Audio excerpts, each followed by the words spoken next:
Hello, Internet. My name is Chamomile. And I'm Requiem. I can't. I'm getting a little tired of walking, but I'm gonna call the mayor of Little Rock and see if she can help us out. Okay?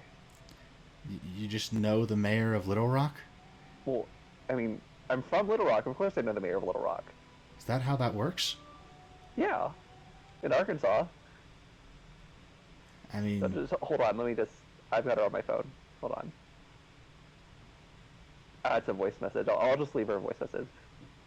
Hey, Mother Hunger. It's Requiem. I am back in Arkansas. Yeah, but don't have a car or anything. I think we're trapped somewhere in the outer edges of the Forest of Sorrows. So if you could send us a forest worm or something to make it easier, that'd be great.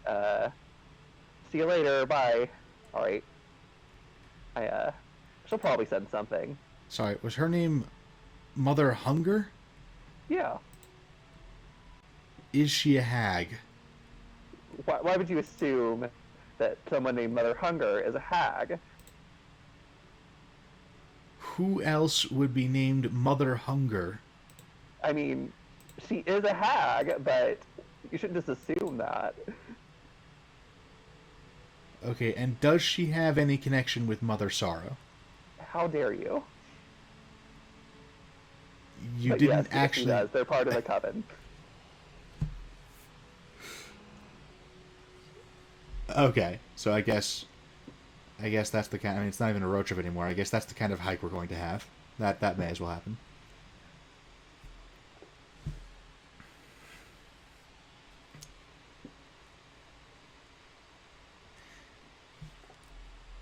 Who else is going to be mayor of a town? I mean, I had just kind of hoped that once we got done with once we were out of Texas, we might not have to worry about this kind of thing anymore. But apparently not.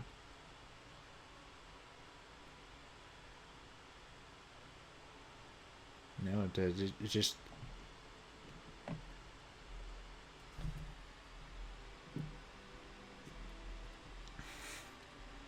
I just miss Utah, where, these kinds of problems would get reported to trigger happy 18-year-olds who have been drafted into a paramilitary, theocratic enforcement wing of the government and have been given a gun and a Bible and told to solve problems that should never be solved with a gun or a Bible. They're very friendly.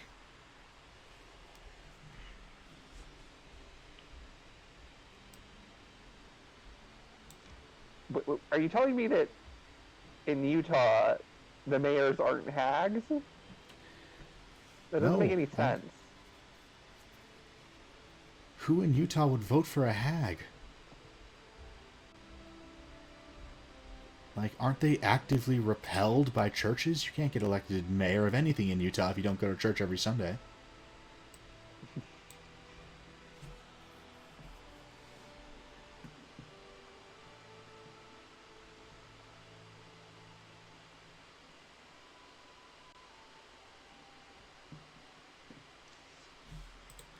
Right, so what are we actually doing in the game? Some sort of quest? We are wandering about aimlessly, looking for side quests, and we have found a Oh, bunch of fun. dead animals. This is probably fine. Yeah. Yeah, this is just a location that was already on our map, so I decided to head over there, see what's up. Oh, hey, a manticore. Right, That and we're would level probably 2, kick our asses. so... Oh, good, I've we're, been in all, this we're... situation before. Did Fantastic the at one manticores initiative. ever actually kill us? Oh, I don't think so. I think it was only ever the trolls and the shambling mounds. I think by that point we had realized that maybe running away was the appropriate thing to do in a situation like this. And Sullivan is employing the classic Sullivan strategy. But only partially, because Amiri is totally expendable.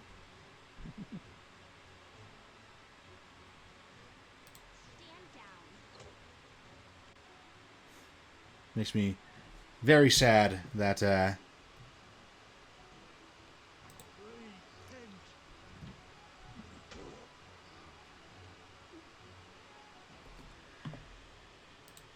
we are.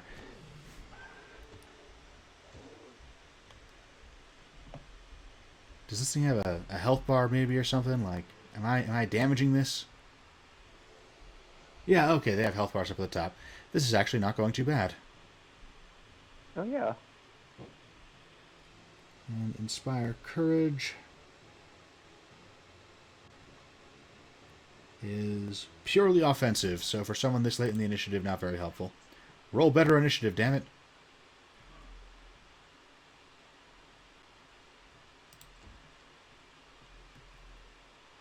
Here we go.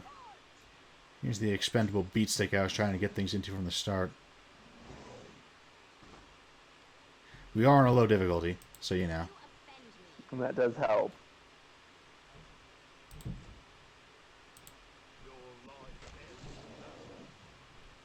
Hooray! That would much better than in the actual tabletop. Hey, you can skin it.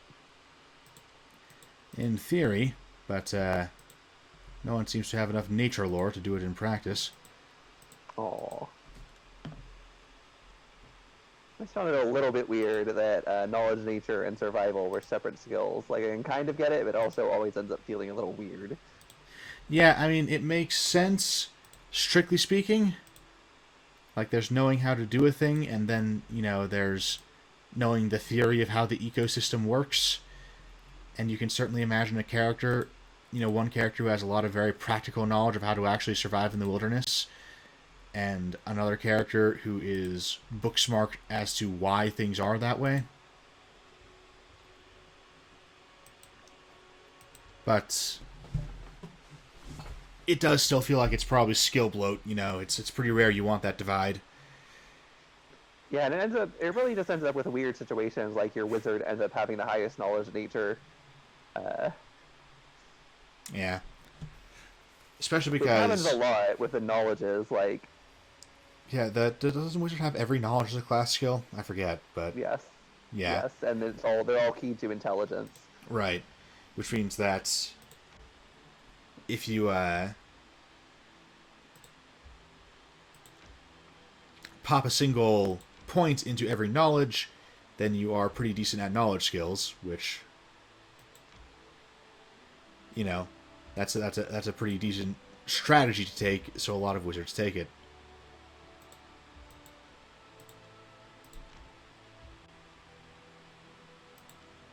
Ah, that is some kind of strategic resource. Our kingdom runs on the power of blackberries.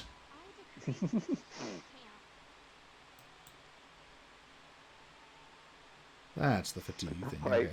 okay. Selwyn's next attempt at cooking. Listen, Harem, this Brutus of yours, what's he like?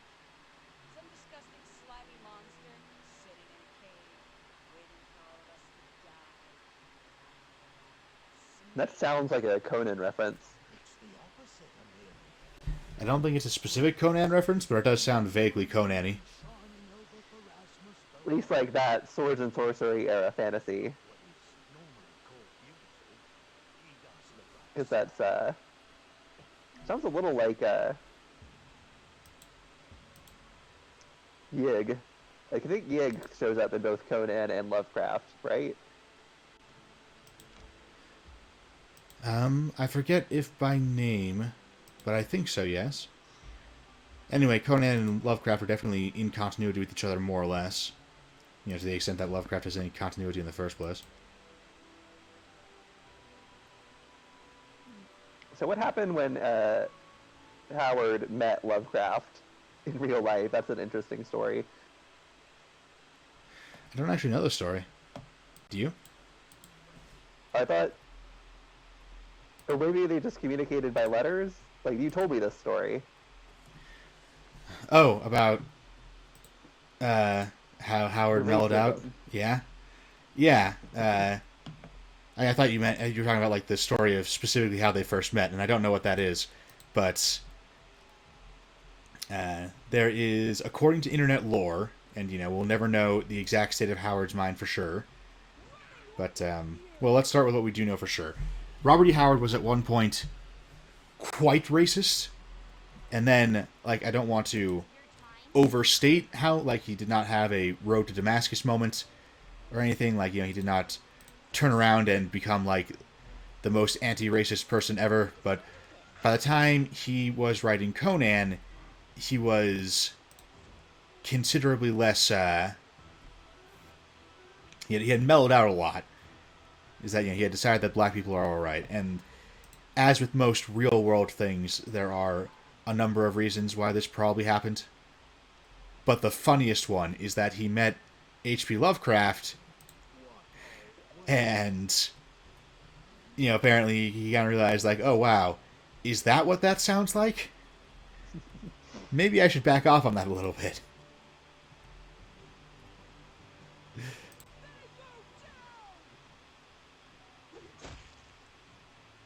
Oh my gosh.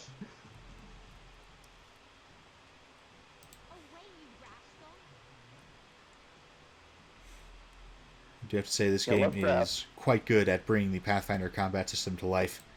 It does inherit some flaws from the Pathfinder combat system, but the animations and such do really just make things pop.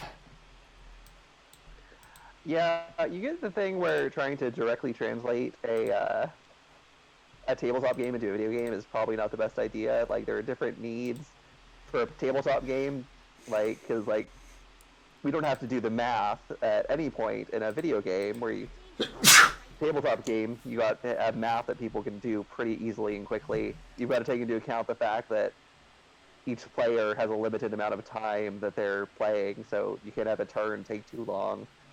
You can't have the combat take too long, because even if you're doing a single player campaign, that's still just half the time is the player, another half is the DM.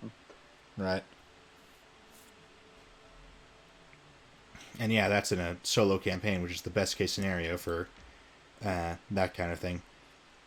In theory, you're supposed to play with 4 players, so yeah, you're only getting the game a fifth of definitely. the time. I say it's a best case scenario for that sort of thing, by which I mean for the amount of time you are playing during each combat.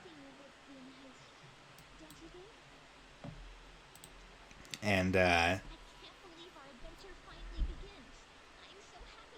for the best party size for having fun with a role-playing game in general, though, definitely starts at around 3 and goes to 3 to 5 is really optimal. 6 or 7 totally possible. You definitely don't need to be kicking your friends out of the group or anything, but 6 or 7 is definitely pushing the limits of how many you can manage at once. Don't do what Joe Crap did and try to run for 30 people at once. The moral of that video was supposed to be about how you need to embrace your players' influences on the campaign and stuff, and that's true. But the dude was doomed from the minute he decided this was going to be a 30-person YouTube collab. There's no way he could run for all those people. Even at 6, I feel like the strains start to show. Yeah. For sure.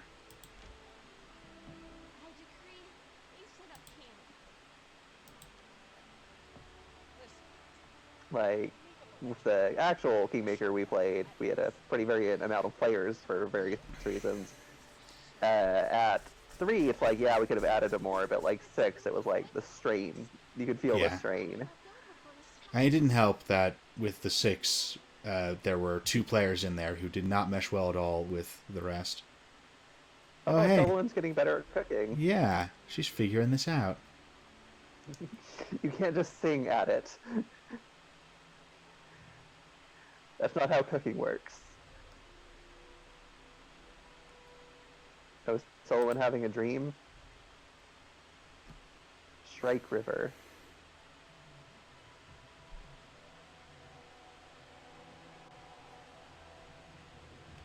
That's probably fine. Oh, did somebody drown? Well, we gotta go find out. Was there drowning without us? I'd be so mad. I think Solomon only drowned like one person. Yeah, I mean, it's a hard thing to run off the cuff of the whole, tempting someone into drowning. Unless you do just hang out in a river all the time and wait for someone to come and drink. At that point, all I have to do is figure out who's thirsty. But,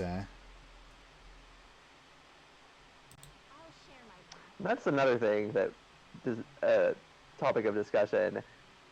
There's no reason you could not have a water breathing race as a core race in a D&D setting. Like it was so like Selwyn we mentioned is a naiad, so she could breathe underwater and she had a swim speed, and like that was occasionally helpful. It was not in any way overpowered. Like it was just like it was a party trick essentially. Like occasionally there'd be times where it made it a little easier for her to escape, and like occasionally there was stuff that was a little easier having her be able to breathe underwater, but in no way was it overpowered, like needing level adjustment or anything weird. And like honestly, the Naiad race felt super underpowered compared to like the tricks another race would get, because pretty much the only thing she got was water breathing. yeah, no, water breathing is a ribbon. Water breathing and swim speeds. Like, it's either... Ooh.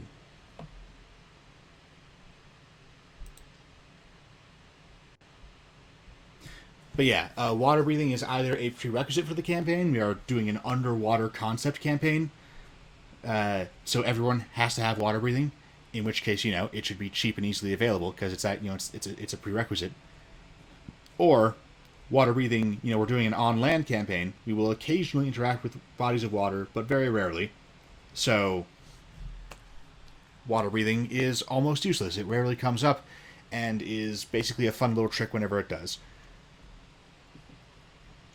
Like it occasionally made running away a little easier. It's like you didn't have to slow down when you were swimming across lakes and streams. So if the battle map happened to have some of those, then great. And I tried to have as many battle maps with those on them, with those terrain features on them as possible, because I had a character in the party who had like part of their race was this thing. So I wanted to, when you're a naiad, you want to be able to do naiad things, and so I try to support that. But I'm working with pre-made maps from Gabriel Picard, which his maps look fantastic, by the way. But he wasn't making this party or these maps specifically for a party with a naiad in it. So water features only came out now and again. I only had like 2 or 3 encounter maps with water on them, and out of a total of like 15. So of course I didn't want to recycle them too often when I had a bunch of variety to go through. So even with the DM contriving to make it more common, it still was just a party trick. Yeah, yeah.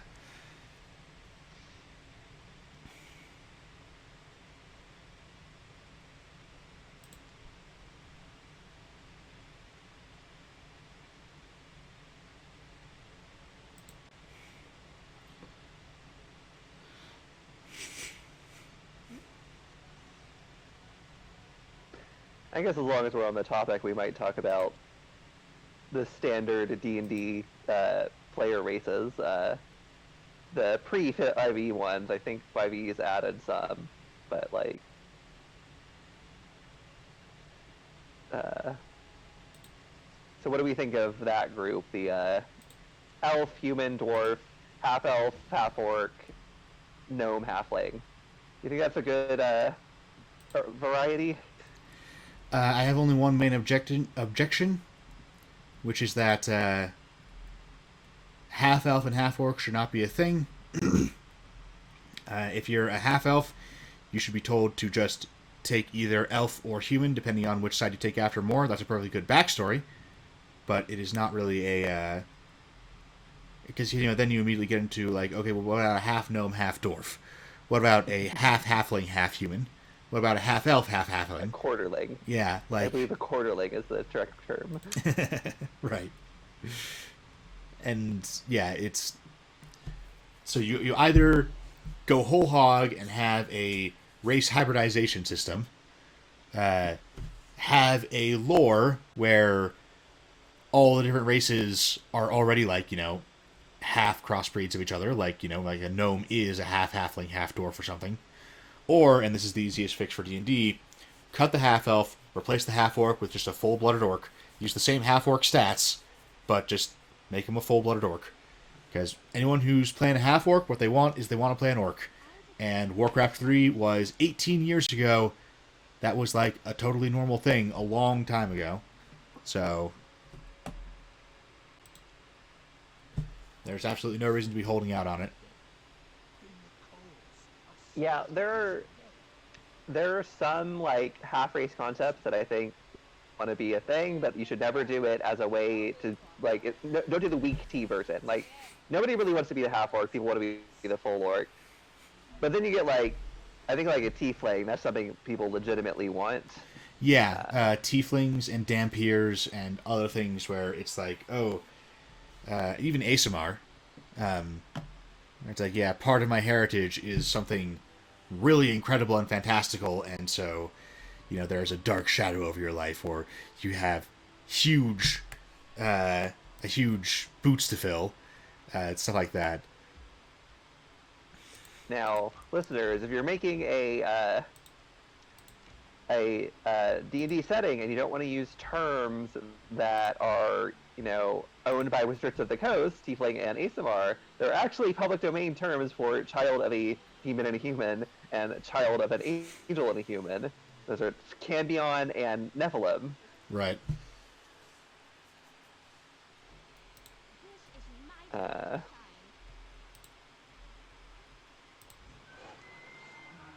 Oh god, is that a troll? There's a boggard. Okay.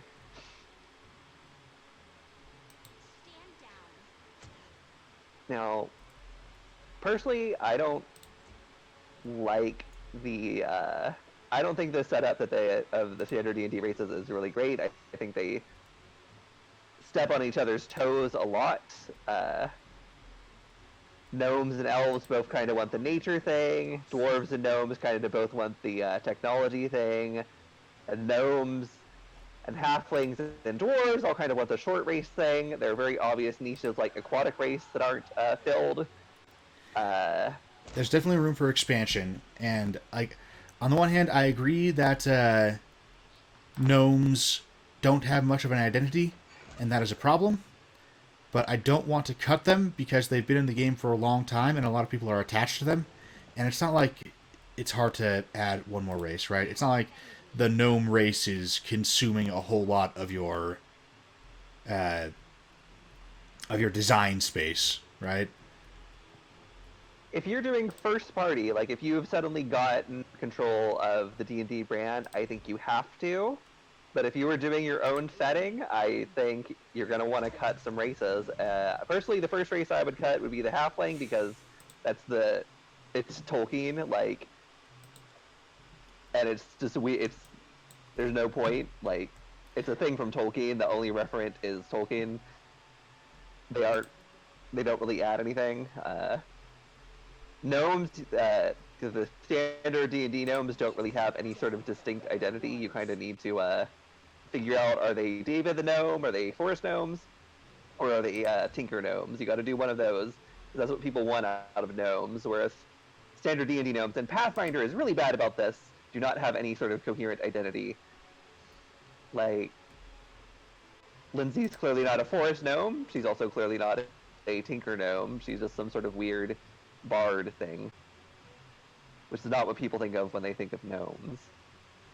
And personally, although that was supposed to be the gnome's identity for, I think, 3.0, either 3.0 or 3.5, because they changed them between the two. Which, again, just another attempt to make an identity stick to gnomes that didn't really work. Yeah, because the actual gnomes' identities are forest gnome or tinker gnome.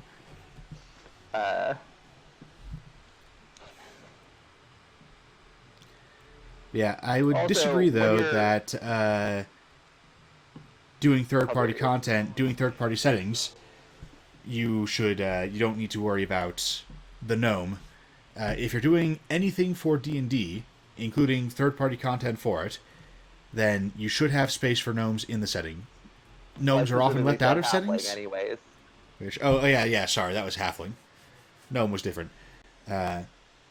So yeah, no, you're spot on about gnomes. Sorry, because gnome is usually the one that people argue to remove, so I just kind of spaced out on that completely. No, if I'm cutting a race, the first race I'm cutting is the halfling. The halfling adds nothing. You're just copying Tolkien. You're It's not true, even and like I, it's not even like with tree ants where it's like that's clearly a thing outside of Tolkien. Tolkien just was the one who came up with the term ant. Like you can obviously make a talking tree race, but with halflings, I don't think you're adding anything by having halflings in your setting. yeah, like in my third-party setting, which is not extremely thorough. It's basically I have a enough setting to make my third-party adventures work, which means it is steadily getting more and more fleshed out, and I do actually have a whole lot of setting information for it. But like I intentionally avoid committing to it because I'm not trying to sell a setting. But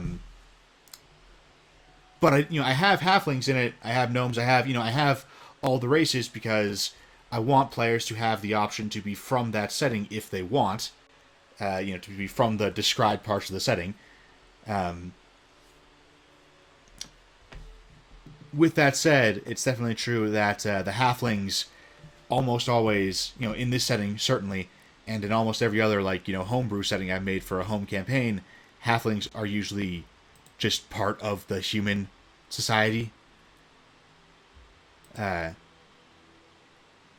they live on the plains. They are folksy little farmer types, which that's It's just been so long since I've read Tolkien, but I feel like that you could make that implication with the Shire. Like, the Shire doesn't feel like a kingdom. Or, of course. Because they're all such great warriors and that. As for the women, they These are not empire builders, anyways. yeah. They tried to stop me from praying for them, but I smashed a couple of monks. Like, you can imagine the mayor of the Shire answering to like a human duke. Right.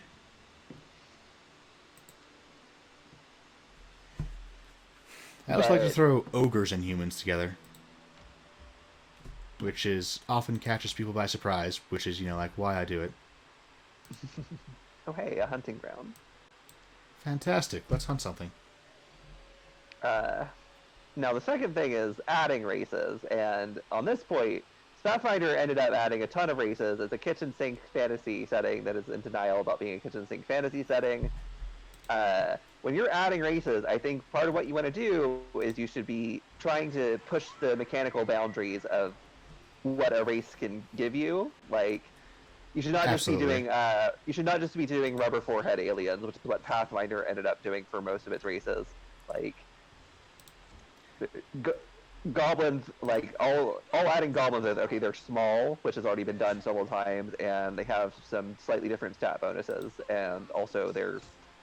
I guess we'll talk about goblins when we get to goblins because we both have a ton to say about goblins. But Yeah.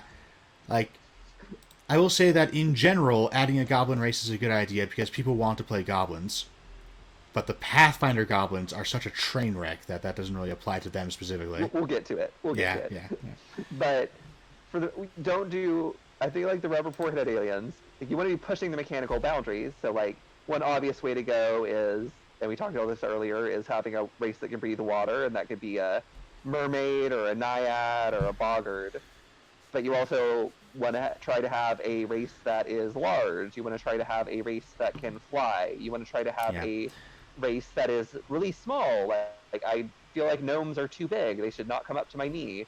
I think you want to have a race that has a non-standard body type, like a centaur or a naga or something. You want to have a race that gets most of its power from what its species rather than its class, like a beholder. I don't know that you do beholder specifically, but you know what I mean. Right. Whereas most of and I think 5e with its races might have done this too. I'm not super familiar with what races 5e has done, but like you want to be introducing these. You want to be pushing the mechanical boundaries, not just doing rubber forehead aliens. Yeah, 5e has been really good at introducing the races that look cool and that people want to play. They have not been very good at pushing mechanical boundaries. There are some exceptions. Eric Cochra can flat out fly, which I don't know if that's a good idea for a race that's available at level 1. That's one of those things that you might actually want to hold off on. But they have it. They have Eric Cochra.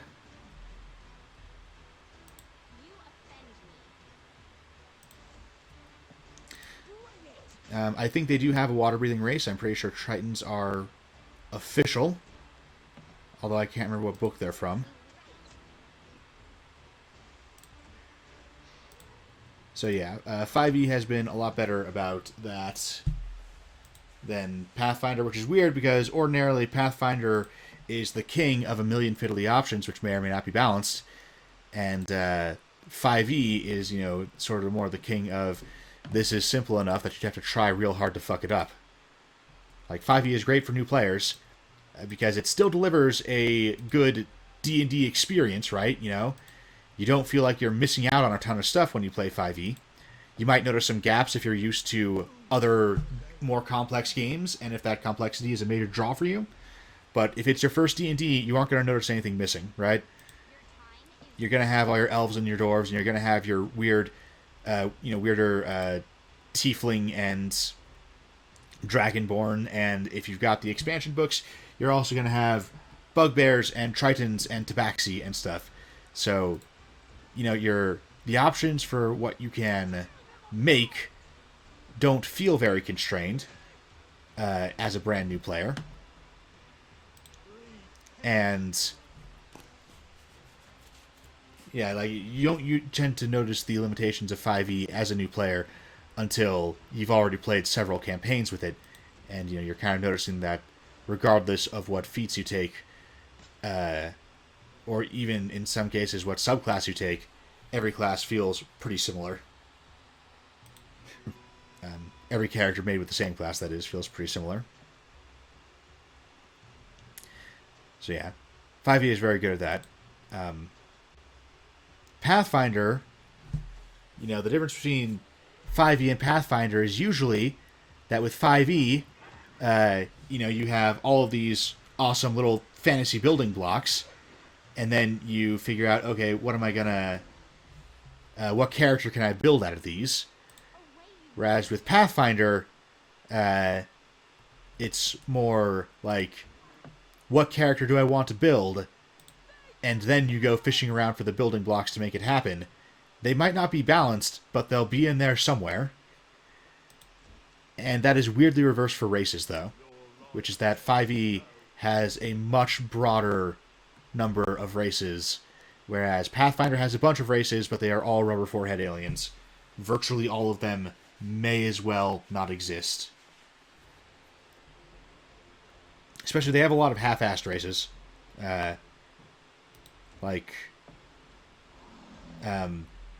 Okay, so the Skinwalker is a Pathfinder race that has absolutely nothing to do with the Navajo concept, which is, insultingly racist on top of being bad at what its mechanical niche is, which is it's supposed to be a werewolf shapeshifter kind of race, and it's not even good at being that, nor for that matter is the shifter class good at being that. They kept trying to add that, and they kept messing it up, and I don't know why this is so hard for them. They did one thing, so when they had announced it, they said this is going to be the way for you player to play werewolves and vampires, and then when they got it out, they're like, oh no, thieves to be werewolves and vampires. I'm like the template that already exists? Right? Are you kidding me? I was so angry, and there was some people on the forums defending it. Like, there's no point in doing this if it's just for NPCs, because you can already have NPCs be vampires or werewolves or whatever. Yeah, no. It was a Pathfinder half-assed attempt. Pathfinder had perfectly and they good realized at the last second NPC it didn't templates. work. Yeah. So they were like, when they realized it wasn't going to work, they were like, oh, this is just for NPCs. It's like, okay, you clearly did not intend it for NPCs. You intended it for players, but you realized it was not going to work, and people were going to hate it, so you're backtracking. Yeah.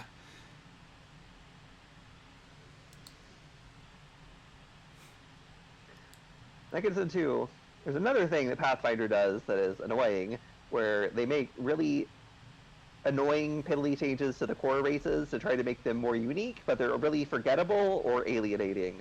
So, Chamomile, what is the origin of elves in Pathfinder's setting? Aren't they like Romulan space infiltrators or something? Yeah, they're aliens. They came from another planet. Which is weirdly alienating if you want to play an elf. That's not really what people think of with elves. And also, it's super forgettable. Yeah. And they made the I wasn't even sure if that was the right answer. I was like, am I remembering some other dumb setting instead? So it's not like it's stuck out in my head or anything.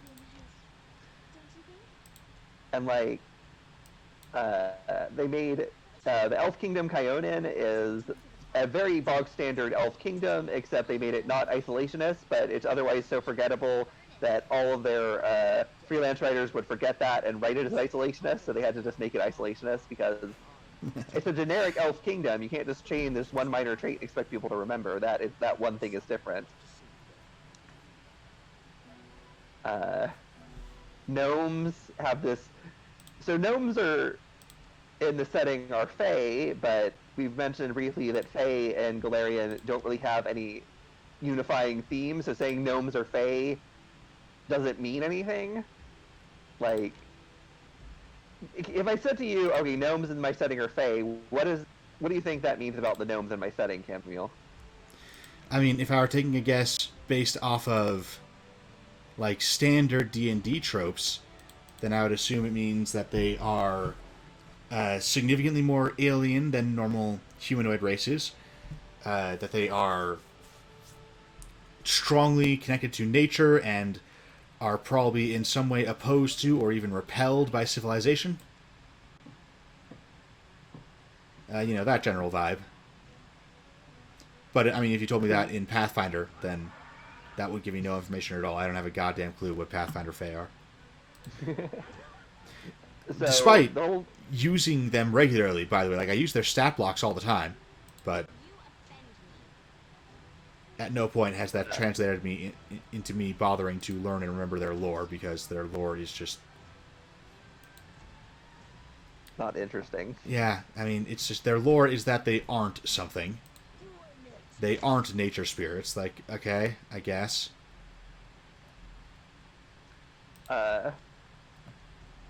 Which, and that's another piddly change that the freelancers forget. So there's like the Fae Revisited book treats all the Fae they talk about as nature spirits. Which is for the best, really. Like, so in Pathfinder, Gnome's whole shtick is that they have to have new experiences or they start to die. They experience something called the bleaching, where their skin goes gray. That's their main thing. And that's why gnomes are the way they are. And like, they got exiled from the first world, and now they're basically regular humanoids. So they are Fae, but they aren't. They just have the humanoid type, so they're not like immortal or anything. Like, you would not look at Lindsay and be like, oh, she's a Fae. It's just like...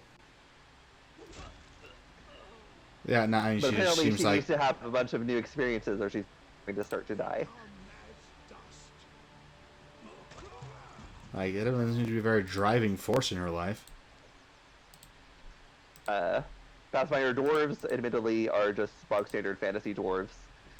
Which is weird how it's always the dwarves who, when people try to make all their stuff new and different and exciting, which, by the way, bad idea. If you don't, like, if you have ideas for new races that excite you, then yeah, absolutely run with that.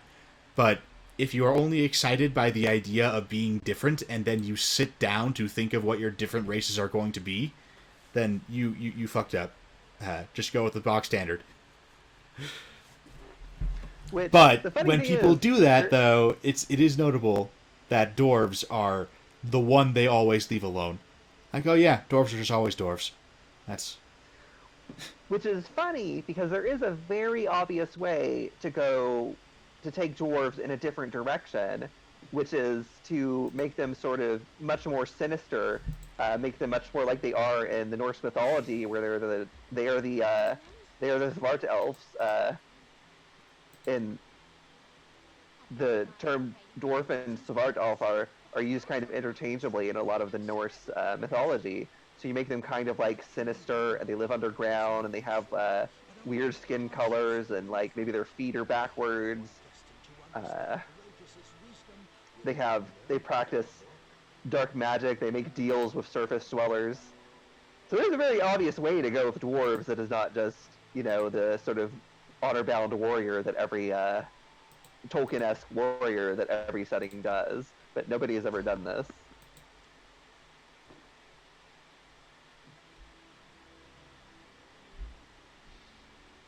But Pathfinder's core races are very much what you talked about with all the changes feel like changed for the point of being changes.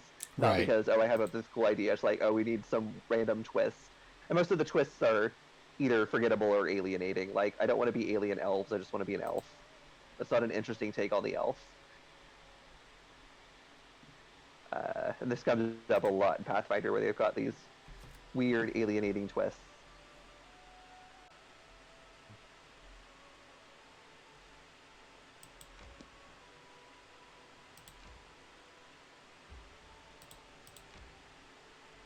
So the god of the standard druid god is in Pathfinder is Gazra, and Gazra is primarily a god of the sky and the ocean, which, when somebody wants to play a druid, is not really, almost never what they're going to be focused on. Like, standard druid is a forest druid, so it's kind of like, all right, so there's not really a druid god. Yeah. Like the Greyhawk gods that were standard in 3.0 and 3.5, which is the basis Pathfinder was working from, right? So it's fair to say that Pathfinder should be expected to do at least as good as that. The Greyhawk gods were uninteresting, but they were very, very functional. You know, Yeah. you had a god for your healer cleric, you had a god for your druid, your forest druid, you had a god for your necromancer, and you know your creepy undead god. Here's the old oak. That's the one I've been looking for. They're all very generic, but they all do what they need to do. Yeah, like they serve their purpose, and you know it's very much like the generic racist thing where it's like, okay, you didn't really have any ideas for gods. That's fine, you know, so long as you've got new ideas for something somewhere, you can fill in the rest with generic stuff, and that's okay. So it's like, okay, yeah, you went with a couple of fairly bog standard gods. You covered your bases. You made them obvious and you know, iconic and easily recognizable, and then you stopped, and that's okay. And Pathfinder fell below that, you know, low bar by trying something new without having any actual new ideas, just wanting to do something new. Yeah. And that's not enough. You gotta have an actual new idea. Like with the Greyhawk gods, some of them it's like you've only got these two different ones because alignment exists, and like if you didn't have alignment, like, so you've got Alona, who is for your good druids, and you've got Obadhai, who is for your neutral druids. Like, if you just didn't have Right. alignment, you could cut Alona and just have Obadhai, and you have some druids who take a more positive view of him, and some druids who are just more detached. Or like Heronius and Pelor. Like, there's not really any reason for them to be different gods, except, you know, one has an L and one has an N. Yeah. That's definitely true.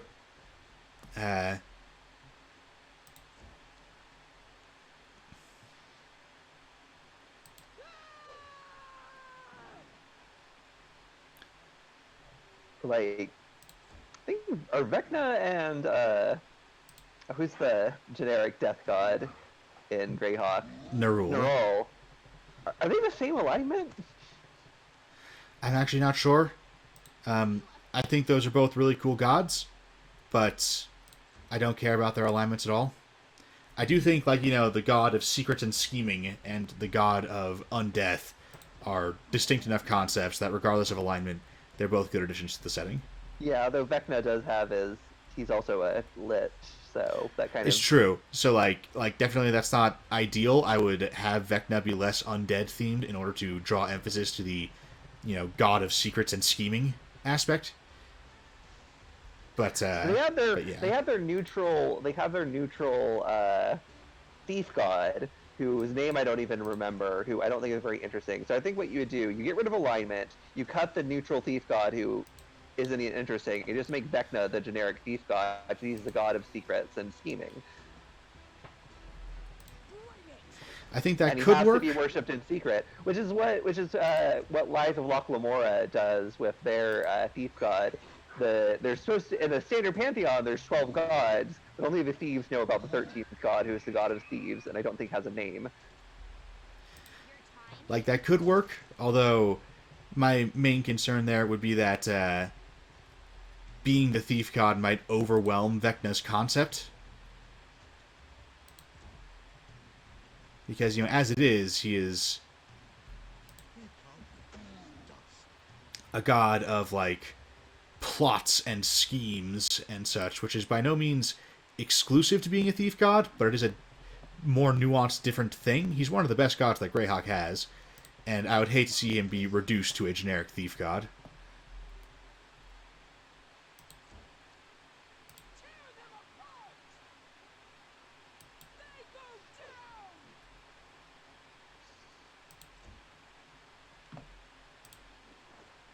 Did we talk about Galarian's Pantheon, or do we want to hold off on that, or? I mean, it's not like it's ever going to come up particularly, because it's never a plot point. So now is as good a time as any. Mostly they're not interesting. They're all... And start using acid. They have the same problem with the races, that they're all kind of like weird little twists, but then it's like they're either alienating or forgettable. So we mentioned in one of the earlier episodes that, like, you have this god who's got an elk head and has a strong emphasis on, like, hunting and nature, and he's lawful good, so not really appropriate for rangers or druids. Yeah, not your standard ones, at least, because those characters almost always want to be chaotic. Like, obviously, a more lawful ranger or druid concept character can exist, but it not is a lawful good druid, because they kept alignment, and druids still have the have to have a neutral component to their alignment. Do they? That is kind of hilarious. Yeah, so druids cannot... Yeah, he's totally off limits to druids. Then you get, like, Iomade, who is... Wait, hang on. You can be within one step of your alignment in 3.5. Did they change that in Pathfinder? I know they did in 2nd edition. That is kind of In hilarious 2nd edition, for they how got bad more it is. restrictive of alignment. You have to Yeah. be exactly the alignment. The best thing about 5e, like, 5e couldn't abandon alignment, right? Like, alignment, those alignment charts are a meme. There are tons of people, I have introduced people to D&D who did not realize until I showed them that alignment came from D&D. They knew the alignment chart meme before they learned anything about D&D. So, at this point, you have to keep it. Okay, let's finish this guy off with some acid. But 5e did the smart thing, and not all of the adventure paths have kept to this, but most of them have. They reduced the impact of alignment to purely a role-playing prompt that you put on your character sheet. So, like, yes, you can go ahead and call yourself lawful good, because being lawful good is, it's a mimetic part of D&D, but its mechanical balance is absolutely nil. And that is absolutely the way to do it. And it's funny, because Pathfinder absolutely could have just completely abandoned alignment, particularly in 2nd edition, where they've gone on about wanting to distinguish themselves from D&D, and alignment is a very D&D concept, and they didn't do that. They doubled down on alignment, even though it's the worst part of D&D. Yeah, it is possibly the single worst part of D&D. Like, I cannot, off the top of my head, think of a worse idea that D&D has had.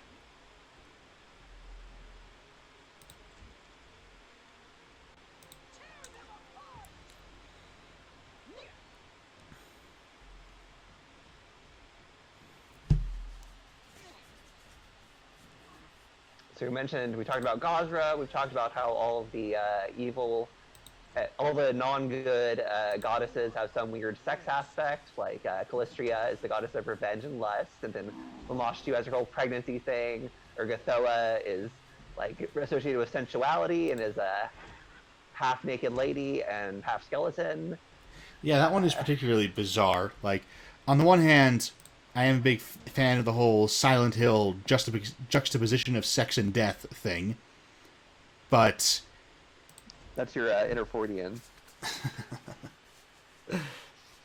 Particularly in the context of, a pantheon where every other goddess is also a lust goddess, or every other non-good goddess at least. almost literally, it is definitely sticks out that it's like, oh hey, we have this bloody skeleton horror. I think she also needs to have boobs though. Become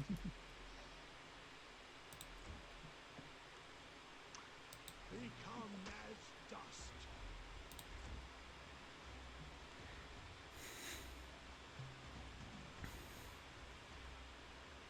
Also, there are way too many ascended mortals in the Galarian pantheon. Each time you have somebody who is a god who was ascended mortal, you reduce the impact of that being a thing. Like, so you have at least three who passed the test of the Starstone. You have Aurori, who is your generic monk god, who just sort of did it on his own. You've got Urgathoa, in theory, since she was a human who died and then refused to go through the afterlife, so became the first undead. But then you've got the fact that, like, since they decided to use the Planescape cosmology for whatever reason, you've got the fact that essentially every outsider used to be immortal, which means essentially they are all former mortals, which you could do an interesting setting where you've had every single god being an ascended mortal, but that's not what they're doing. They just have overused the trope, so they've reduced its impact. Like, you want one ascended mortal in your pantheon, and that needs to be a big deal. Yeah, you either want one specific ascended mortal, or else you want ascending to godhood to be like a major theme of how your pantheon works. Either literally all the gods are that, like I've heard of homebrew campaigns where every single deity was just an adventurer who got up to like 25th level or whatever, and is now effectively a god simply because of their amassed class abilities and magic items and so forth. So like that's a cool angle you can take on it. You can have a thing where there was an original set of gods that is being steadily phased out for a new pantheon of ascended mortals, and like that's a cool angle you take on it. Like there's definitely ways to make this work, but Pathfinder didn't do any of those. They just had a bunch. They just recycled that trope over and over again. Not as part of some greater pattern or commentary on deification, but just, because for all their obsession with originality, they didn't seem to have a whole lot of ideas. They're very... Another thing with the gods in Pathfinder is they're built very clearly on an individual basis. You've got so many, and none of them are interesting, and they all seem to exist in a void. I feel like there's two ways you can do gods. You can either do essentially the Magnus Archives way, where there's sort of these abstract forces that people personify and interpretations of. Aha! You thought we were going to stop talking about the Magnus Archives now that we're no longer doing a horror game. Well, joke's on you! We will never stop. The official Magnus Archives podcast goes on. Or you do the Greek mythology way, where it's very holistic, and you're thinking about all the gods as like essentially a family that have these close relationships and interactions with each other and stories. I think those are the two best ways to do it, and what Pathfinder does is each god is a person, essentially, but they're also all independent of each other, essentially. Like, what is Asmodeus's backstory with Shaylin? Who knows? Who cares? The fact Shaylin probably was a... Asmodeus has this whole story that's independent from anybody else's, and Shaylin has her own story that's independent from anybody else's, and they don't really interact. They're not part of an extended family the way most traditional polytheism is. Yeah, and also, if you want to do the gods are all... the Greek pantheon approach, where the gods all have relations with each other, then you got to cut their number down a lot. Like, go ahead and leave space to grow in the future, because, like, the actual Greek pantheon totally did have bazillions of gods. But, when you're committing yourself not to just writing an isolated backstory for a god, but to actually writing a complete interrelation between gods, that does mean that you exponentially increase the amount of work you have to do with every new god you add. So you want to keep it to around a dozen, which is about how many Olympians there are, depending on exactly how you count it.